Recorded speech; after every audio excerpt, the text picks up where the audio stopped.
Hi, one of the common problems these days you get is a curb rash. You try to park your car, you go too close to the curb, you can damage your rims, and you're gonna end up to be stuff like that.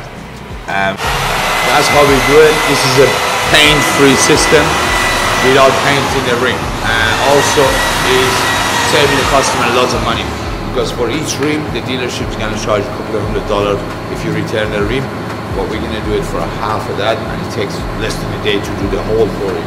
The second step, we're going to buff it, and then if we need it, we're going to touch it up a little bit. But as you see, what he's doing now, he's getting rid of all the scratches and all the damage on the rim, and he's going to make it like disappear. When you look at it, you see it.